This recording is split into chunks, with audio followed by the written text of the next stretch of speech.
Check, check. Good morning, Raptor Freaks. Lexi Yachts here. It's Wednesday morning. We're Wow Wednesdaying because the the Raptors 905 schedule is out as of yesterday.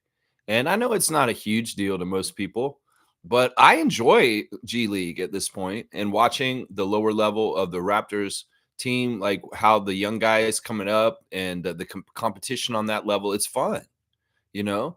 There's a lot of fun things about G League. They have 11 o'clock school days games.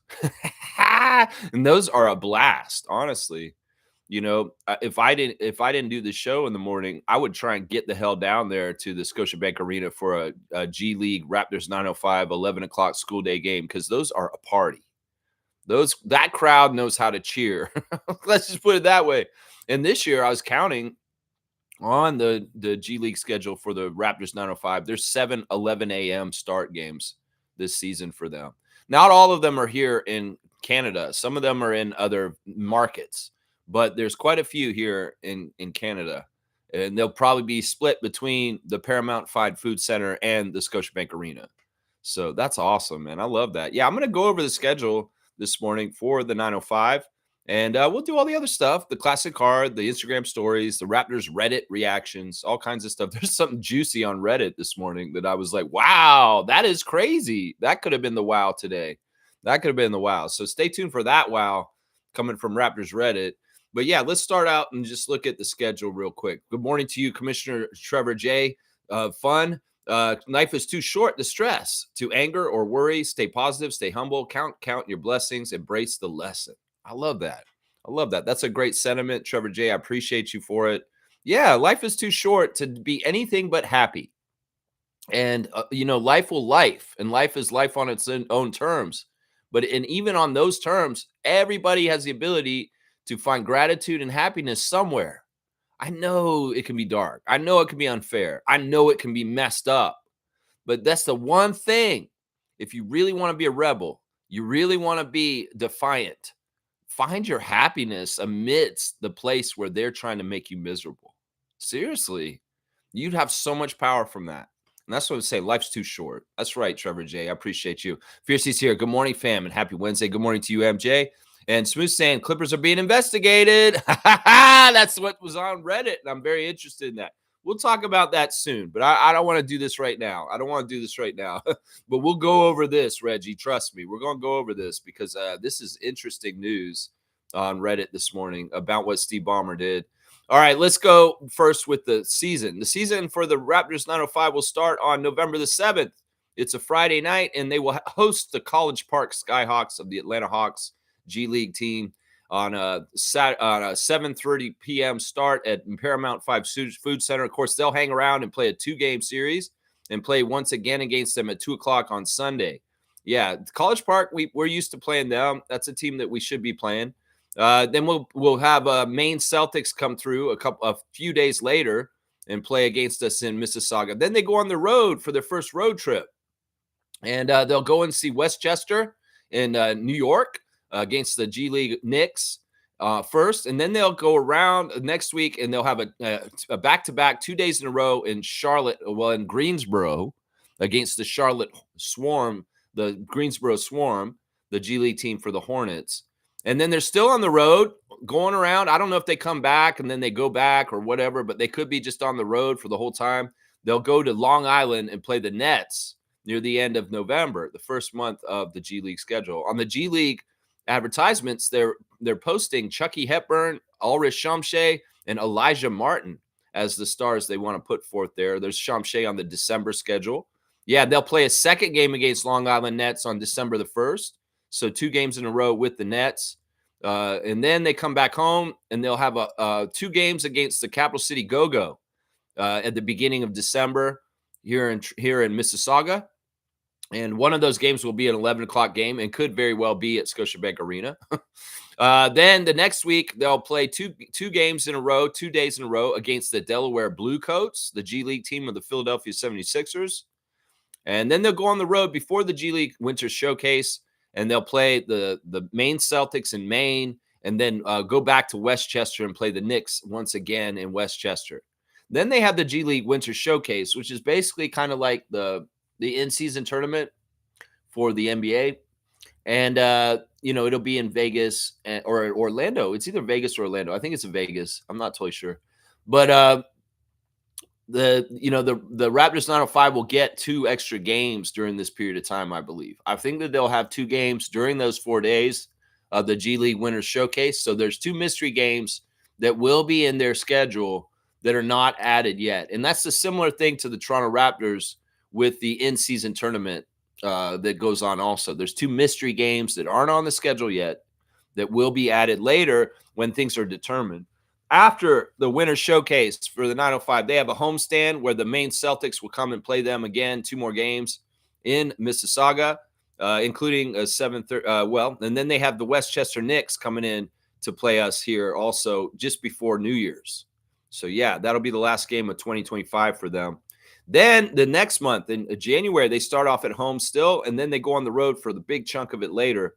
They'll play the San Diego Clippers, who will come to Mississauga and play a 5 p.m. game on January the 2nd. It's a Friday. And then I was looking at the schedule yesterday, and I'm like, what the hell is this team? I was like, where is this team from? What is this team? I've never heard of it. Yeah, there's a new team in the G League that is not a new team. It's just a rebranding. And I don't understand why they did this. In some ways, I'm kind of mad that they did this. I'm mad ant about it. Mad ant. Because they got rid of the Indiana Mad Ants, the Fort Wayne Mad Ants, which is like a historic CBA, D League, G League team that's been around for like decades and decades. They've renamed the team to the Noblesville Boom. And I don't like it, man. It's Indiana's G League team. Indiana Pacers G League team used to be the Mad Ants, but they've completely changed their name from Mad Ants to Noblesville Boom. I don't know. Their logo looks like it's a logo for Super Soaker commercial, like it's a Super Soaker from the 80s, a squirt gun. That's what their logo looks like. Noblesville Boom. I was like, what team is this? Is this Orlando's G League team? Is this a new team for a team that didn't have a team? No, the Valley Suns are the new team for the Suns. That's the newest team. What the hell is this Boom team? Well, it's the Pacers G League team, apparently. And they'll be coming to Mississauga to play the 905 for 2 games, the 6th and the 8th of January. So, yeah, Noblesville Boom. That just doesn't sound as cool as Fort Wayne Mad Ants. I'm sorry. That's a fail, Indiana Pacers. You guys change your team to something weird, man. I don't know. I don't get it. Then they'll go on the road, and they're going to head to Alabama, y'all. Sweet home Alabama. Yeah, they're going to go down to Birmingham Squadron and play the New Orleans Pelicans G League team for 2 games in a row on the 11th and 13th. And then they go to Capital City to go play the Washington Wizards team once again. 2 games on the road, 15th and 17th of January. And then they got a nice light layoff, and they'll go to Long Island, play the Nets there again. And then they head to Florida and play the Osceola Magic for 2 games in a row on the 26th and 28th of January. Yeah, I don't understand that Noblesville Boom. I just don't, man. In February, that is when the All-Star break will happen for the G League. And they come back home. They're going to play Grand Rapids Gold, which is the G League team of Denver Nuggets. That will be on the 5th and the 7th of February. And then on the 8th, Motor City Cruise will come to Toronto to play Mississauga at 2 p.m. on a Sunday afternoon on the 8th. So, yeah, that's Detroit's G League team. And then we go to Cleveland and play the Charge 2 games in a row on the 10th and the 12th, just before the All-Star break. Yeah, so and then the All-Star break will happen. I don't know. We'll see if any of the 905 make the All-Star team this year for G League. That hasn't been happening really in the last few years. We'll see. I think Marquise Noel kind of made it, but he was hurt. That's what happened. Then off after the All-Star break, it'll be Windy City Bulls for 2 games in a row, 20th and 21st of February at Windy City Bulls. And then we go to Atlanta to play the College Park Skyhawks for 2 games on the road, 24th and 26th of February against the Atlanta team once again. Then we come back home, and on the last day of February, we're going to play the Greensboro Swarm at a 2 o'clock game in Mississauga. And I believe we play them. Nope, that's it. Just that one time on that date. All right, let's see. Hang on. No. February. Oh, and then, yeah, the Swarm again on the 1st of March at 2 p.m. on a Sunday. That. And the last month of the G League schedule, we do have a road trip out west, the only road trip. And this is good because you want to give the young guys a little bit of that road trip feel. You know, usually the 905 go one road trip out west where they have to play on the West Coast. And it's usually that they do go to Portland, and they will go to Portland once again. So the beginning of the month, Houston's G League team will come in on the 4th and the 6th of March. That's the Grand Rapid Vipers, the team that Nick Nurse used to coach for Daryl Morey back in the day. So we'll play them twice here in Ontario. And then Delaware Bluecoats will come back in for a Sunday game on 2 p.m. on March the 5th.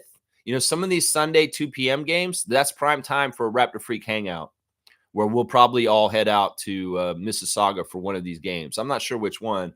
Maybe I'll make it one of the earlier ones. I'll look at the schedule in a second for that. Then back on the road for a third trip to Westchester to play the Knicks. And this one's an 11 a.m. game on March the 12th. So it seems like that's going to be a school day game in New York for the Knicks. That'll be interesting. Then Motor City Cruise is back in Mississauga once again to play the 905 on St. Patrick's Day at a 5 p.m. start, the Detroit G League team. Then we go on our West Coast trip where we get 2 games against the Rip City Remix on March the 20th and the 21st, a Friday, Saturday back-to-back. And then they're going to go play a team that they haven't played in years, a team that I even forgot was in the G League. And I saw the symbol. I was like, what team is this? What is this? It's the Salt Lake City Stars, which is Utah's G League team. And I totally forgot they had existed because they're really bad usually. And we usually don't get them on our schedule. So 905 will have a West Coast road trip where they play 2 games in Portland against Rip City Remix in 2 days in a row. And then they're going to double back and come back to Salt Lake City and play the Salt Lake City Stars on March the 23rd at 12:30 p.m. in the afternoon Eastern time. So that's a really early game over there because that means the game will be starting around 10:30 or something like that. That's crazy. And then they'll finish the season against the Wisconsin Herd at 2 games on the 26th and the 28th of March in Mississauga at 9:05 against Milwaukee's G League team. So, yeah, very interesting schedule. It's cool to see that they're playing Salt Lake City because they don't ever play them, honestly.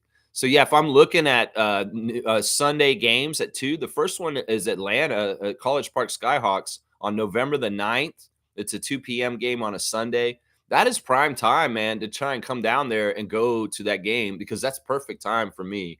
I can get there after the stream, watch the game, and still get back home at a decent time instead of getting home really late.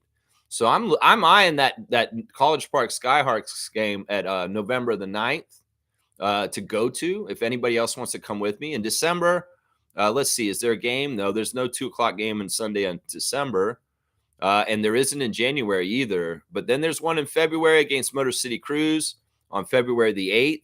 That could be a good time for us to go. There's also some Saturday 2 o'clock games too. Maybe I should be looking at those. Maybe we should go on a Saturday. Let me see. Is there a Saturday 2 o'clock game? The first one is actually in February also, and that's Grand Rapids Gold on the 7th of February. And also this Greensboro Swarm on the 28th of February at 2 p.m. on a Saturday. So those are all kind of decent games to get to. And then there's 2 p.m. Sunday games in March, the last month against Greensboro and also Delaware. So, we'll have to figure this out. I might go to like 2 or 3 G League games this year. And they'll probably be those Sunday 2 o'clock games. Very rare possibility I might go to 11 a.m. school day game. Very rare possibility about that. Yeah, Fiercely saying, I don't think my New York Liberty team can repeat their championship title. They've been struggling. Clippers, dead. Yeah, all right, let's go look at the WNBA stuff right now because the playoffs are intense. And, yeah, it's been interesting. In the championship final between myself and Trucker Kaz, he currently has just slightly under a 30-point lead. It's about a 28-point lead. So I made up some of the ground last night on his 60-point lead. So I did really well last night. But yeah, it's going to be tough. In the other match, in the third place matchup, Meredith is beating Kareem by about 15 points. Cool Cat is losing to JP by about 8 in the fifth place game. The seventh place game, Fiercey is beating Logical Raptors Fanatic. And then James is winning this week against Edmonds so far. There's 2 games in the WNBA tonight. Here's your referee report. Los Angeles Sparks at Atlanta Dream. Roy Guibien, number 42, is the crew chief. Tim Green, number 9, is the referee. Gina Cross, number 38, is the umpire. And Connecticut Sun will visit the Chicago Sky. Randy Richardson, number 11, is the crew chief. Ryan Sassano, number 3, is the referee. And Kelsey Reynolds, number 22, is the umpire. So WNBA action tonight. The playoffs continue for our fantasy league and will be the playoffs for the WNBA soon enough. And, well, Fiercey's not feeling confident about the Liberty right now. What's going on, Ellie? Ellie and the Liberty, what's going on with y'all? Emma Messiman is not doing enough to lift your spirits to get to the further places in the postseason. I don't know. Natasha Cloud is back and she's playing. That is good. She's just good that she's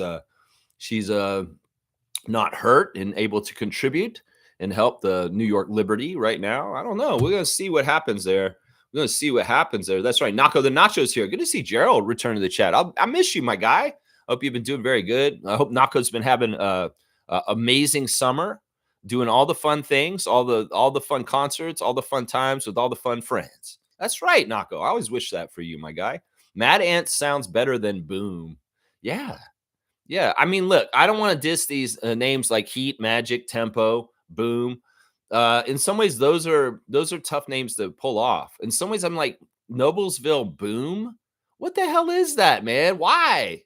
Mad Ants just sounded so weird. And honestly, this is the crazy thing about it. Mad Ants has a real franchise history.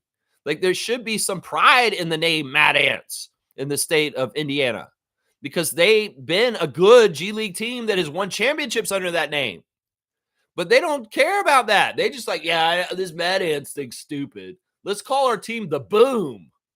What are you, an FM radio station that plays the hits on every hour on the hour, and you have the drive time with Kip and the Gipper? Like, what is this fucking shit? You're Boom? We're Boom 92.5. Boom. Like, what the fuck is that? Be Mad Ants, man. I'm mad for the Ants that aren't a team in the G League anymore for the Indiana Pacers. I'm mad for the Ants and the Uncles that they do not honor that chapter of the history of the G League, of the Mad Ants of Fort Wayne. What are you doing? I knew you were going to do something weird to them because you moved them out of there, first of all. They were like, yeah, the team's moving from Fort Wayne to Indiana, to Indianapolis. And then they're going to move to Noblesville, and we're going to be the Noblesville Mad Ants? No, we want to be the Noblesville Boom. What are y'all? A bunch of people that worked in movies and held microphones? Yeah, we want to honor our trade, our craft. We're the Boom. Mad Ants. Mad Ants. Why? Why? I'm totally with Nako on this, man. All right, here we go. All right, we'll do this now. Since Reggie brought it up early, he wanted to be the newsbreaker. He's saying, yeah, Clippers are being investigated for alleged fraudulent $28 million payment to Kawhi Leonard.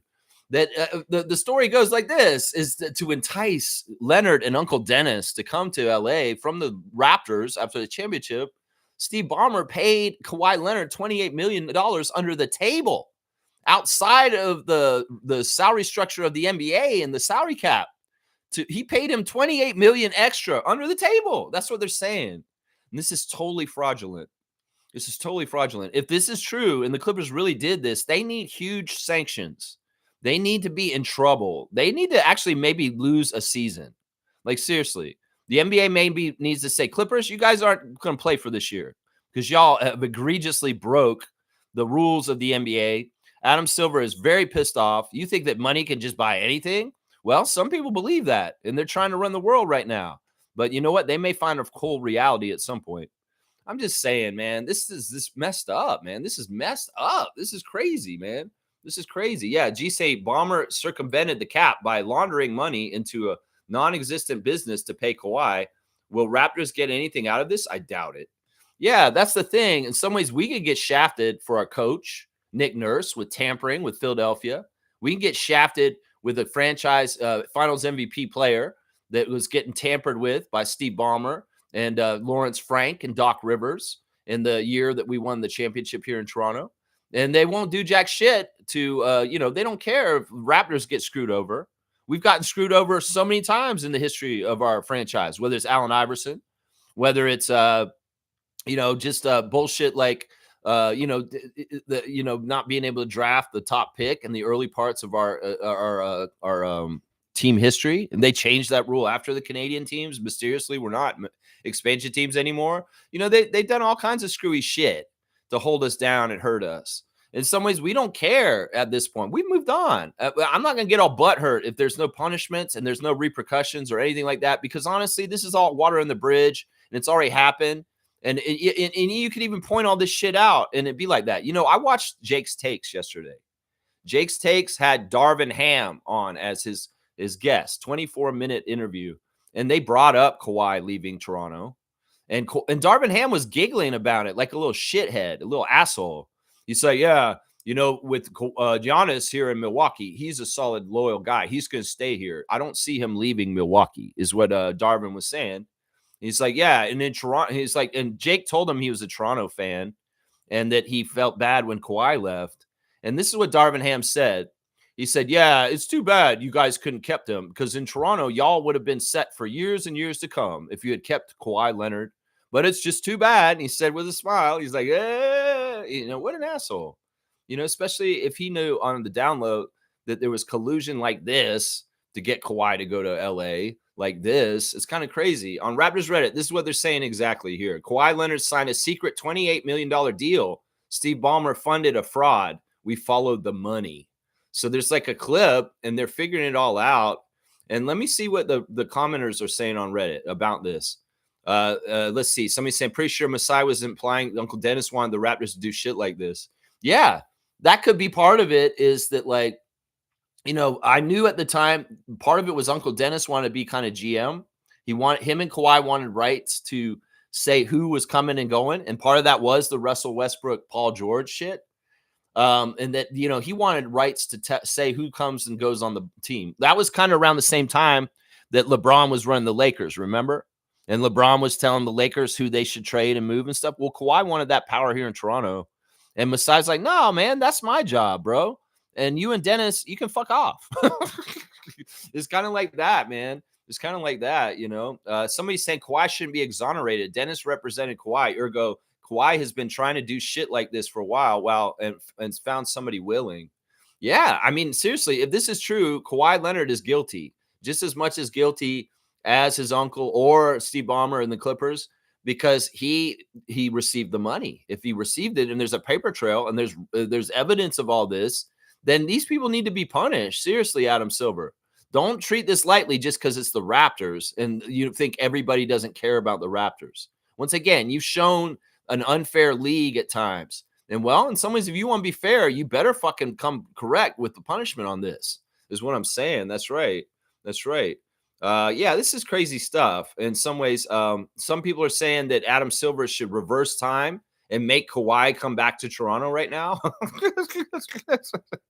They are all saying, send him back, send him back. Somebody's saying, if this is true, then in theory, the book should be thrown at the Clippers, but that's not going to happen. Sadly, I think the penalty will be nowhere near as severe as the Timberwolves getting stripped of several first-round picks for the Joe Smith contract stuff. Yeah, I mean, in some ways, I have no idea. Cap circumcision is what they're calling it here. I don't know. Either way, man. It's so crazy, man. Yeah, who knows? We're going to have to see what the fallout is with Adam Silver's decision on this and investigating this. If this is true, in some ways there may be grounds to like make Steve Ballmer sell the team. Seriously. Because this is like a very arrogant outside the moves move that you're not supposed to do. And that is bad, bad, bad. Yeah. Shaq Lindsay saying Raptors should be compensated for LA's fraudulent payment to Kawhi. We should get their draft picks on my bad. They have none. Laugh out loud. All right, Shaq Lizzie, you get a dunk. That's pretty funny. Yeah, I mean, I don't know how this has worked out. Once again, I don't care about this shit. In some ways, this is something to work us up and get us all upset and make us feel like we got shafted or unfair. Who cares? We're badasses. We're staying in the now. That shit was 6 years ago. Kawhi's gotten what he's gotten since. The Clippers have gotten what they've gotten since. They tried to pay like that. In some ways, Steve Ballmer looks like an idiot spending an extra $28 million on the table to give Kawhi to sit around and sit on the bench. So it's like they get what they get. In some ways, the punishment of what they did is the punishment of failure and paying so much for failure. Seriously. In some ways, I don't care. We don't need no handout. We don't need no repercussions. We don't need no shit like that. We're going forward because we got Brandon Ingram. We got Scotty Barnes. We got our team, and we're ready to win now regardless of that shit. So fuck those guys. Fuck Steve Ballmer. Fuck Kawhi Leonard for his bullshit and illegally doing something like that. And you know what? Who cares? We're in the present. We're in the now. Raptors fans, be ready to strap yourself in with barbecue, and let's go cook some opponents this year in the NBA. We don't need to worry about Steve Ballmer and this bullshit. They'll get what they get.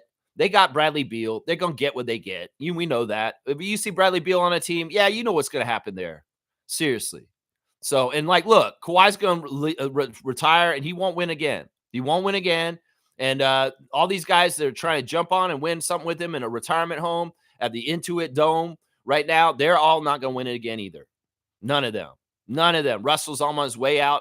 I watched the stunted growth on Russell Westbrook yesterday. Why the hell is Russell Westbrook at this point in his career where nobody wants his ass? Yeah, watch it. It's interesting. It talks exactly why Russell Westbrook got to hit a wall in his career of not getting any further, partly because he totally relied on his athleticism to be good. And when that athleticism faded as he got older, well, he couldn't be like Kyle Lowry and Chris Paul and Mike Conley because he didn't do the smart stuff. He didn't get his shot right. And he ended up just being a very good athlete whose athleticism left him, so he's useless on the NBA court. That's just the damn truth. But yeah, stunted growth, Russell Westbrook. Yeah, let's watch the Clippers, old ass James Harden, Kawhi Leonard, Bradley Beal, Chris Paul tour this year. Let's watch these retirement home guys run around slow to get to after these young teams will be playing full out defense, running them off the floor. That's what's going to happen this year for the Clippers. They're going to get what they get. That's right. Kaz is here. Good morning, everyone. Good morning to you, Kaz. It's been a good fight so far. I'm going to give it my best. I'm trying to come back and get closer to you now. Yeah, Seymour saying hi. Hi. He's got the pink hand. Pink hand. That's right. Good morning, Raptor Freak crew from Cool Cat. Good morning to Cool Cat. It's a Wednesday. We're in the middle of the week. We're wowing about the Raptors 905 schedule and the revelations about the Clippers this morning that are very interesting. Very, very interesting. Shaq Lindsay saying, thank goodness he took the money. I think the Raptors owe them money. Laugh out loud. Yeah, I don't know. I don't care. In some ways, it's like, Uncle Dennis and Kawhi, y'all are idiots, man. Y'all left winning in Toronto and you went for losing in Clippers. And you could have won more in Toronto because we have good management and we have good development and we have good health people that would keep you healthy. And, well, you wanted to go hang around with Steve Ballmer. You wanted to go home. Yeah, you're an idiot. You're an idiot. You could always go home when you retire, Kawhi Leonard. You're stupid, man. You should have realized that. You can always go home when you retire, you idiot. All right, let's go. Fiercely saying, Ellie is too busy twerking and not abiding to her mascot duties of motivating the team. Yeah, Ellie, I got those moves. I've been seeing the mascot for the New York Liberty twerking a lot in clips, and I'm like, what's going on over there? It's like, hey, I mean, anything for morale, anything for crowd entertainment, anything for, just getting the vibes right for the Liberty to win. I don't know. That's what Ellie's doing. That's right. Nako's saying, I'm working the call center these days. They're moving to nights halfway through September.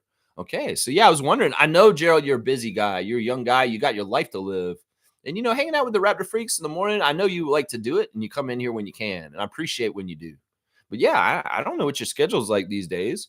So, it's just I'm just happy to have your presence around right now, man. So I know Gerald's cool with me and he likes being on the channel when he can, but I know that it's also summertime and the man's a young man who has a life and he wants to go do his things. So yeah, I'll miss you. Gerald.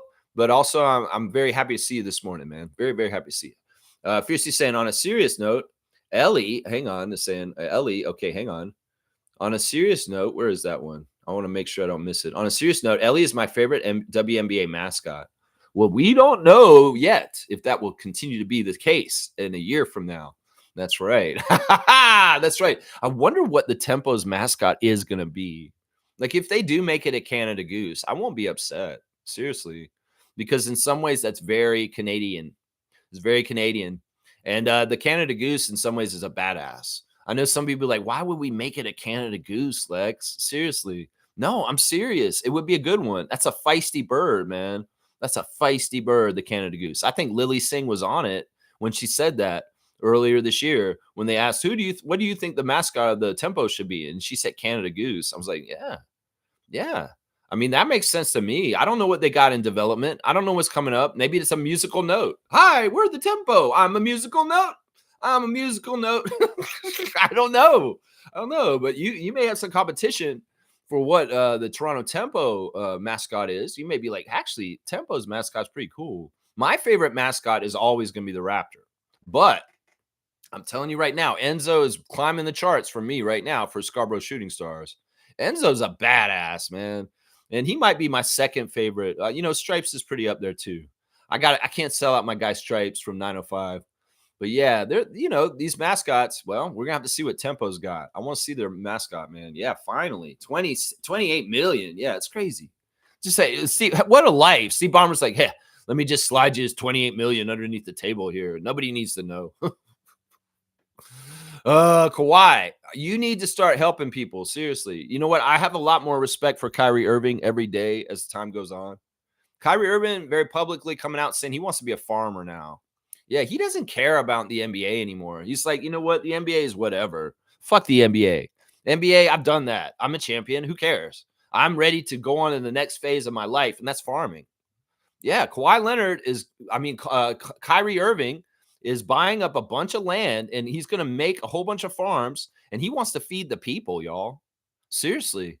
Like, he wants to grow a ton of food. He's in the same mindset as I am right now. He's in like, all right, I can see what's happening in the world right now. Food is going to be important coming up, and being self-sufficient and having your own food is going to be important. And in some ways, Kyrie wants to help people that may not have ability to have land to feed them. And he's buying a bunch of land. He's going to start growing a ton of food, and he wants to give it to the areas and the places where he comes from, to the people that may be in a bad place in the years that are coming up because of the system collapse and everything going on. So Kyrie's forward thinking, and he's a farmer now, is what he's declared. He said, I don't give a shit about basketball. I'm about growing food now. And I love that, man. Like, me and Kyrie, we're kind of going into the same phase of our lives. And I appreciate you, Kyrie Irving, for your benevolence and your forward thinking to be this nice. I want Kawhi to do this. Kawhi, if you have an extra 28 million lying around all of a sudden, maybe you need to go borrow farmland and start getting some farmland ready or something like that. I don't know. Do whatever you got to do with your money. Go let Uncle Dennis buy a house or something. I don't know what the fuck you do with your money. And it's none of my business. But Kyrie Irving is a good example of what to do with your money.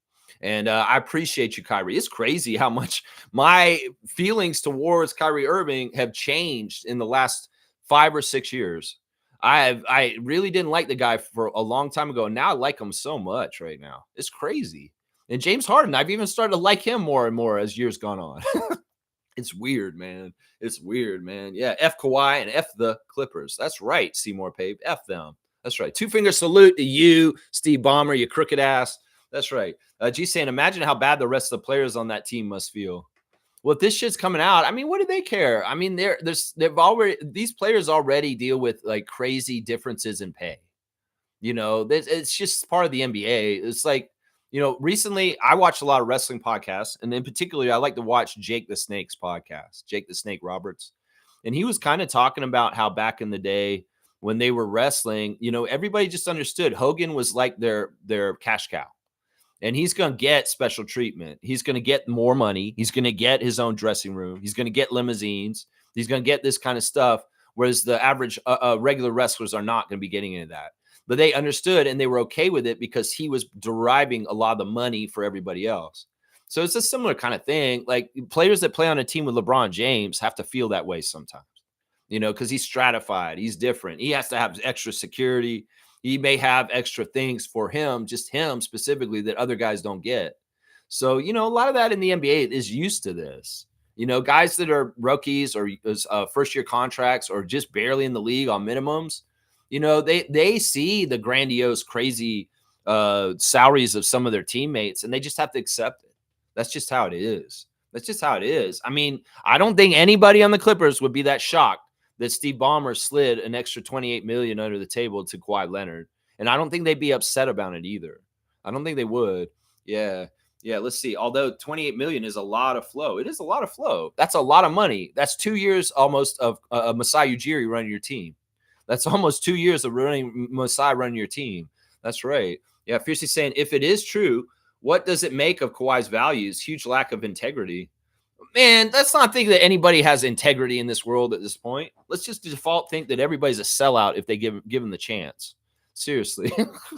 If you have integrity in this world at this point, congratulations. You're amazing. I mean, I try to, but I don't know. I don't get put in many situations where my integrity has to be totally tested in these kind of ways. But still, it's like, it's get the money while you can. And in some ways, I don't know. Kawhi and Uncle Dennis could have just saw this as an extra payment on the side for things. They could have masked this in different ways, but it is what it is. And hopefully the NBA will come down on them. But we'll see. I mean, we're not holding our breath for it. And we'll see. I mean, they didn't do jack shit about Nick Nurse. So why would they do anything about this? And this had overtures that they tampered with Nick Nurse and Kawhi Leonard, both of them. There's evidence of both. And they don't investigate this shit. So I don't expect Adam Silver to do anything about this. He may not want the press about it. Like, he's pissed at Dolan for suing the Raptors because it just brought up about a bunch of bad press. In some ways, he's more likely to say this isn't true, even if it is true, squash it and say, no, this was never true, and never get press out about this. That's what he's likely to do, guys, is completely say these are just rumors. This is not true that Steve Ballmer did this. And then maybe on the down low, he knows he did it and he punishes him secretly. But he won't let the public ever know because he doesn't want the league to be tarnished. In some ways, that was the most important job of David Stern and Adam Silver after him, is to protect the reputation of the league to be an up and up league that is fair and on the level as far as competition and everything about it. And well, this won't look fair. This won't look right at all if this comes out publicly. So I could easily see Adam Silver squashing it and covering it up and not making a big deal out of it so that the mainstream doesn't make a big deal out of it too. But who knows? Maybe this gets really big and it's out in the public and ESPN's talking about it all the time. Then Adam Silver may have to do something about it. But he may want to treat this just like Trump wants to treat the Epstein files. No, this didn't happen. None of this happened. No, it didn't happen. You know what I'm saying? That's right. That's right. That's right. Right there. Yeah. Seymour saying all the league going to say to us is suck it up, Buttercup. Well, we're not even worried about this. That's what I'm going to say. Like, look, we're better than this. It's not like we're crying foul. We've had unfair shit to us for a long time. And some people say, oh, you whined about it. No, we didn't. The Raptors team puts up with a lot of shit. And, some people say, oh, you guys whine about it. No, we don't. No, we don't. We've put up with a lot of unfair shit. And we've gone right through it. Because in some ways, we know nobody's going to feel sorry for us. So why the fuck should we complain or whine? At least in the official level with the organization. I can't speak for the fans. The fans are going to be saying what they're going to say because we're all individuals and we have our opinions and feelings. But the team officially has never responded or made a big deal or whined or cried like James Dolan's whined and cried with his lawsuit towards us. No, we've never been little bitches. No, we haven't. But James Dolan has been a little bitch. Yeah, he has, for sure, in this kind of way. 100%. That's right. 100%. That's right. Blackhawk saying, I will keep saying Kawhi leaving was good timing, because Kawhi struggles with his health to this very day. We are better without Kawhi. Yeah. I mean, I agree with this. I mean, in some ways, some people say this is so unfair and wrong to the Raptors. Maybe some casual Raptors nation will be like so upset and in arms about this, but not us, the ones in the know that understand that in some ways when Kawhi chose to go to the Clippers, we dodged a bullet. We dodged a bullet. I say that still to this day, and I still believe it because what the fuck has Kawhi done since he left Toronto? Nothing. He's just been collecting big checks in street clothes and sitting at half the time, and he's never healthy enough to get the Clippers in a way good bona fide situation. They've had very good teams, they've had very good chances, and they've all failed. And in some ways, that's what I say. We could have wasted our time with Kawhi for 5 years now, with him injured and in and out of the lineup. And we, some of the stuff we've happened with us, Tampa and all this kind of stuff. Yeah, it was heartbreaking and tough, but we gone through it and been better for it. Kawhi probably would have wasted our time. And Neil's exactly right. We're better for it. And I hope that the wisdom of some of the Raptors fans could be seeing this and not just thinking, oh, we got screwed over. This is horrible. We are such victims of being lost of Kawhi. No, we're not victims. We dodged a bullet and we are badasses. And we go on regardless of whether somebody sells us out or not. That's what we do, Raptors fans. That's what we do. We've had players sell us out in the past. Chris Bosh, Vince Carter. They've sold us out. Yeah. And in some ways, I don't give a shit if people sell us out. If somebody sells us out, well, so be it. It's not the first time. And we'll be better for it in the long run because we're going to go further and farther because of it. Vince Carter sold us out in 2004. And, well, we had some rough years, but guess what? We came around and won a championship before Vince Carter did. That's right. Yeah, we did. Vince Carter never won a championship before he retired, and he retired after our championship. So, yeah, he never won a championship in that whole entire time. So we were better off for it when Vince decided to part ways from the Raptors. It may have gone dark for us for 5 or 6 years, but after all through it, well, we came out on top in the end. That's the way I look at it, at least. That's right. Let's keep going. Seymour's saying they will beat the allegations just like P. Diddy, Michael Beasley. Nobody is accountable for anything anymore. Slack. No, it's true. I mean, in some ways, it's true. If you have enough money, you can buy your way out of anything at this point. If you don't, well, you're screwed. And they may even charge you for extra shit that they don't charge anybody else for just because you're poor. I mean, that's the world we live in. It's kind of fucked up, man. It's expensive being poor. To be rich, it's not. You get a lot of free stuff and you fucking, there's all kinds of bullshit. It's messed up. It's messed up. It's exactly the opposite of how it should be. Socialism for the rich and cold, hard capitalism for the poor. That's the system that we live in. They say they don't like socialism, but they live on socialism.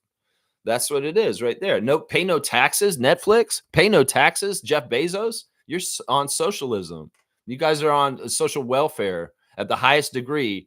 And you get your social welfare payments from the backs of all of us. Yeah, you pieces of shit, you parasites, you two-finger salute for the oligarchs, the 1%, the billionaires, and the corporations, the CEOs, all you motherfuckers. Two-finger salute from Lex. That's right. That's right. Fiercely saying, we don't want Kawhi back. We are in a good, fresh, and positive state. The vibes are back, baby. That's right. You bring back Kawhi right now, it's stupid, man. It's just stupid. What the fuck? Why would you do that?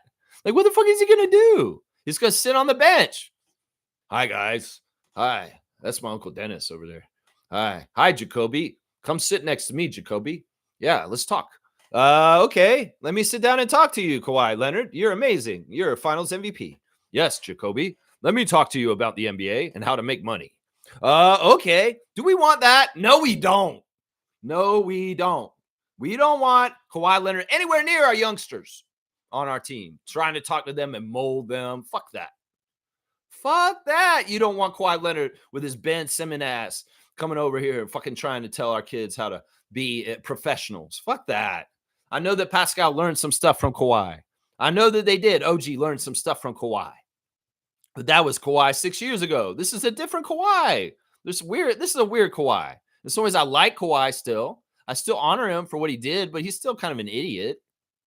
I can say, like, I don't hate Kawhi. I love him for being a finals MVP and helping the Raptors get their first championship ever. But I can also say he's a dumbass from San Diego State, and he's stupid because he is. He's dumb. He's a dumb guy. He is. He is.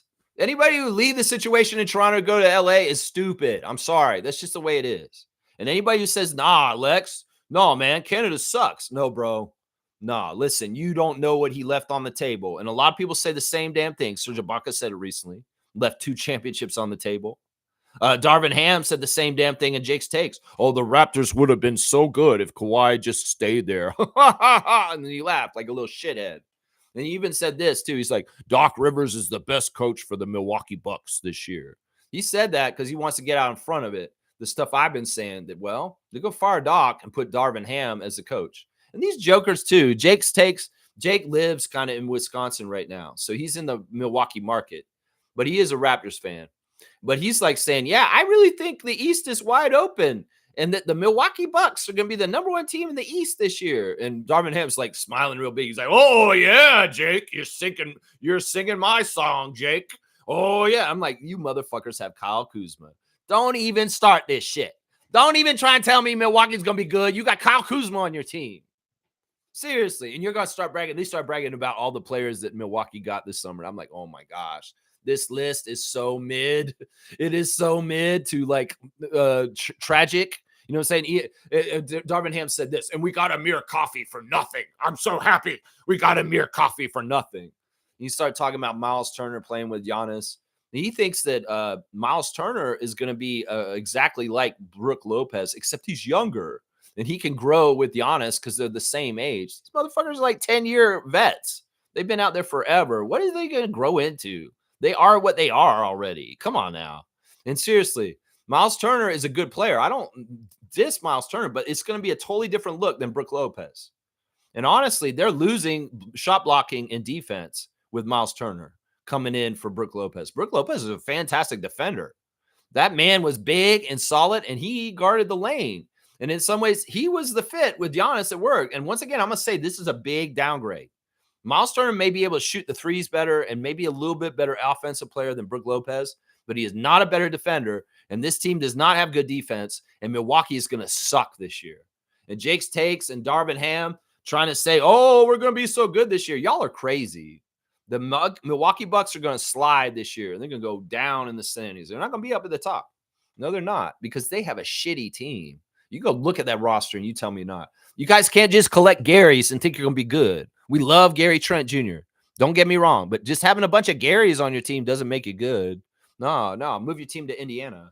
That's right, Gary, Indiana. That's right. There you go. Seymour's got the eye candy out. I love it. Wild news, Isaac. Yeah, wild news. Wild news about Kawhi Leonard and Steve Ballmer and under-the-table payments. Working under the table. You know, I learned on Jake the Snake's podcast yesterday or 2 days ago that when Jake came to Canada to wrestle for Vancouver, you know, because this is the thing. Jake Roberts' dad was Grizzly Smith, and Grizzly Smith was a promoter. He's also a pedophile. And he was like a huge burly man, and he worked around Arkansas, Georgia, the South. But his dad was a promoter, and a lot of people hated him. And well, the older wrestlers worked it out on Jake. They beat him up when he was a young rookie because of his dad. So at one point, a mentor of Jake said, you need to leave this territory where everybody knows your dad. So Jake Roberts went to Vancouver and started wrestling in Vancouver wrestling over on the west coast of Canada. And he had never been to Canada or knew anything about it. He just drove straight there. And they made him main eventer right away. It's pretty crazy. And then Stu Hart found out about him, and he brought him over to Calgary to wrestle in Stampede. And he became housemates with Bret Hart. They actually shared a house together and lived together for a while, Jake the Snake and Bret the Hitman Hart. And there's some funny stories in that. But apparently what Jake said, the whole entire time he wrestled in Canada was not on a work visa. It was all under the table, and he was just getting paid directly, cash in hand. So he was totally illegally working in Canada as a wrestler, getting just paid directly from the promoters and not on the books or anything. He just crossed the border with the license, he said, and he came over and he just started doing the matches and getting paid, and that's that. And there's no official record of it in Canadian history or anything like that. He shouldn't probably talk about that too much, although the statute of limitations is probably way past. This was in the late 70s and early 80s. So, but yeah, under the table payments, Kawhi Leonard, Jake the Snake Roberts from Stu Hart in Calgary. That's right. Yeah, pay me, Stu. Pay me. Yeah, here you go. Jake was funny. He was talking about going to the dungeon and watching. This is such a crazy story, man. Stu Hart was bragging that he could choke somebody out or put somebody to sleep with a sleeper in like 4 different ways in like under a minute. And because Jake's finisher before the DDT was called the Quick Sleeper, because Jake's character was a cowboy, right? When he wrestled in Stampede, and his gimmick was that he could jump off a horse, grab a cattle, and put it in a sleeper hold and put it out in like a second. It's called the quick sleeper. He didn't use a rope to rope cattle. He'd be on the horse. He'd jump off the horse on the cattle around his neck and put the sleeper hold on the cattle and put it out like that. That was what he was saying on the microphone. It's like, so the gimmick was if you put that sleeper on you in the ring, he put you out immediately, right? So Stu was bragging, I know how to do a sleeper hold, Jake. Let me show you. And he grabs Brett. He just grabs Brett, and this is young Brett, and he's just like his son. He's like, let me show you. And he ties up Brett, and he puts him out like that. And Brett's like unconscious. And he's like, okay. Jake's like, wow, you can put somebody out that quick. Wow, that's amazing. But that's only one hold, Stu. You said you know how to do this like 4 or 5 ways. And then Stu Hart proceeded to wake up his son, Brett, and put him out immediately once again, and then do it again, and then do it again, showing him all the different ways he could put somebody out just for Jake the Snake.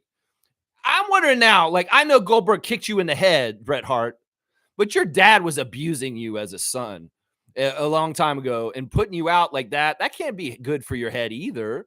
Getting sleeper holds applied to you in consecutive right in an hour, like getting knocked out 5 times in a row by your dad because he's showing sleeper holds to Jake the Snake Roberts. That's crazy, man. That story, when Jake was telling that story, I was like, holy crap, that's amazing. And it does kind of say a lot about Bret. I love Bret, man. Don't get me wrong. Bret Hart's one of my favorite wrestlers of all time. But, man, his dad was probably really bad to him. Seriously, because it sounds like he just used him as like a dummy to like do moves on all the time. Like he just stretch him all the time. It's crazy. Crazy. Derps is here. Cry me a river. Cry me a river. Cry me a river. Yeah, I don't care. Fuck Kawhi. He gets what he gets. Raptors get what they get. And we're going to get that second Larry O'Brien. We'll do it way sooner than Kawhi ever will. That's right. Dunk for Derps. Dunk for Derps because you like the parody song. Cry me a river. Cry me a river. I don't sound like Justin, though. All right, 9. You got the RJ Barrett, Derps. You got 9 dunks for the year. The RJ Barrett. That's right, man. Cool Cat saying that article is not good for Brank Kawhi. It's not good for Brank. I don't know. I mean, listen, it's not a good look. No, it's not. G saying if the other owners make an issue out of it, then the league will do something unless they all do the same thing. And Kawhi just got busted.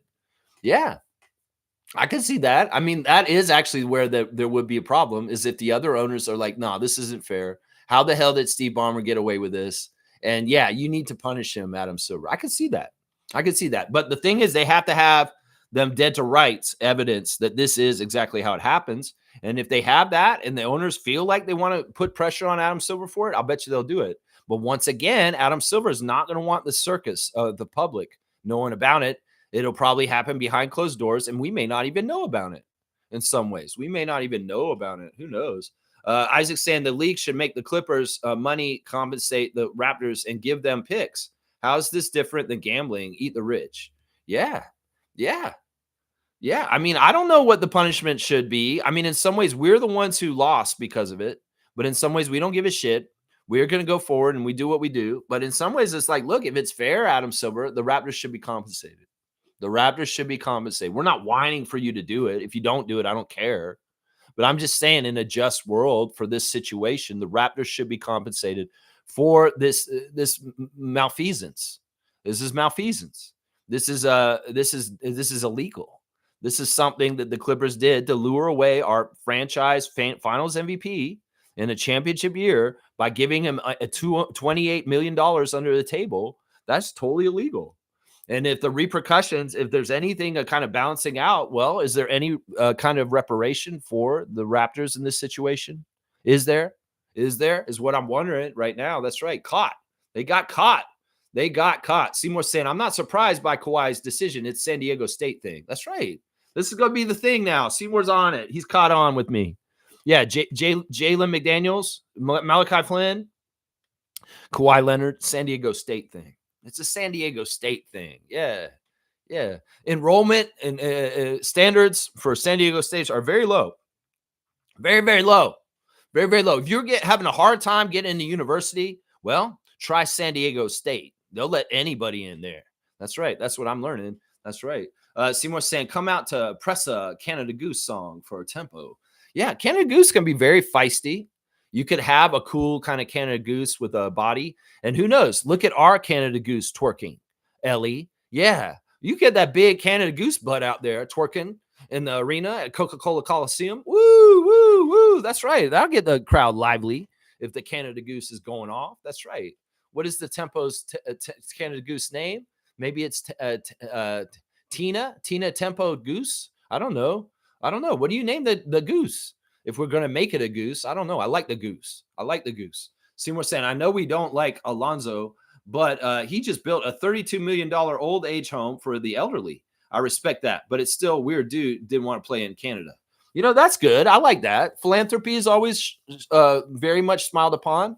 I like to see Warren Buffett do things. I like to see CEOs buying huge swaths of land and protecting them from developers, whether it's the rainforest, whether it's a Chinese man buying part of New York State, whatever that is, that's all good. And it's Michael Jordan opening a bunch of free clinics for under serviced areas in North Carolina, where he's from. He's setting up healthcare for people.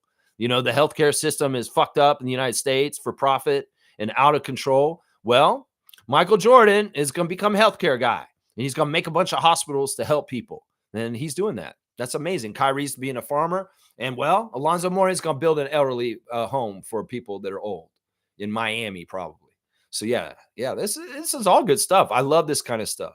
But in some ways, the philanthropy of it and the bragging of it and the name on it, it shouldn't be this way. It should be that, the state and public should be taken care of through public funds and taxpayer funds. And there should be public health care, public homes for people to stay in. All this should be funded by the government, coming from our taxes, instead of funding war profiteers, contractors that make war shit, and soldiers and all kinds of other shit that they spend so much money on bullshit when they should be spending money on the people instead of war. That's what I say right there. That's right. There's so much that they spend on war.